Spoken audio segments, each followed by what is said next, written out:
The pen dragged across the paper with a weight that felt more like a verdict than a formality. I didn't flinch. I didn't ask questions. I simply slid the paperwork back across the table and met her eyes just once. That was all I needed. Then I stood, the scrape of the chair loud in the silence. She smiled, not a kind smile, tight, twisted, cruel, a flicker of triumph that seared itself into my mind deeper than any goodbye. When I stepped out and shut the door behind me, I didn't just leave a house. I walked away from the image of the man she believed could be discarded without cost. The truck engine rumbled to life beneath me. As I drove away, she stood on the porch, arms folded, laughing, a sharp, brittle sound like glass breaking in the cold. I drove until the streets blurred, until familiar faded into something unrecognizable in the rearview mirror.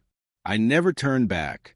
5 years, that's how long I juggled 2 jobs, worked weekends, took every shift I could, just so she could chase a dream I once shared with her.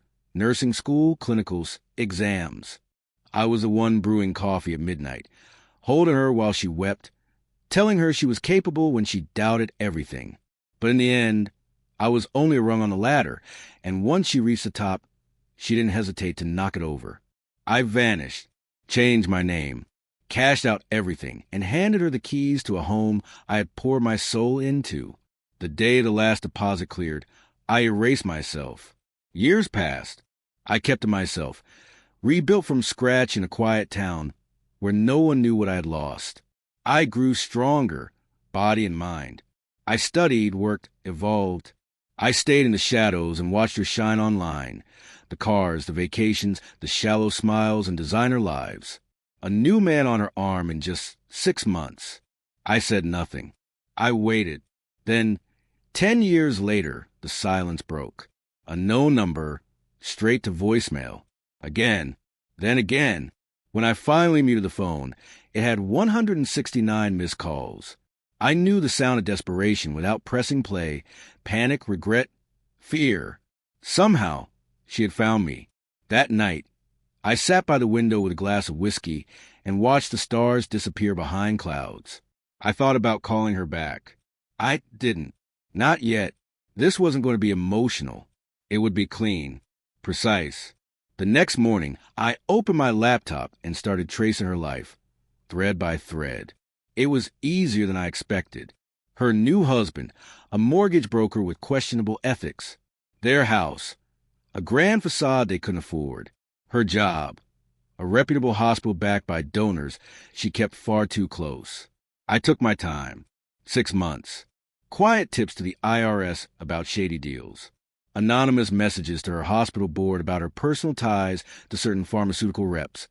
A private investigator for the late-night meetings that didn't end in offices. Every move planned. Every domino lined up. Then I acted. The hospital launched an inquiry. The IRS locked their accounts. Her husband's firm cut him loose. Everything began to fall apart, not in fire, but in silence. A slow unraveling. Late payments. Whispered rumors. Invitations never extended. And I watched until she called again. This time, I answered. At first, only silence. Then a breath. Her voice cracked and quiet. Please, I just need to talk to you. I leaned back, eyes on the skyline. Talk. I made a mistake, she said, voice breaking. I see that now. I was blind. I didn't know what I had. I didn't know until it was gone. I let the silence stretch until it hurt. I miss you, she whispered. God, I miss you. Please, just let me see you. Please. I pictured her there in the wreckage of her carefully curated life, surrounded by the ashes of every choice she'd made. My voice was low, cold. You don't miss me, I said. You miss a man who would have carried you through this. He's gone. You killed him. Her sob cracked through the speaker, raw and jagged. But it didn't reach me. Couldn't. I hung up. There was no redemption. No revival. No do-over. I stood at the window as the city lights shimmered to a blur of unshed tears and felt only stillness. Cold, final peace. She called again. And again. I never answered. I let her drown in the silence she once left me in. Behind me, her world turned to ash. I watched from the other side of the fire, untouched and finally free.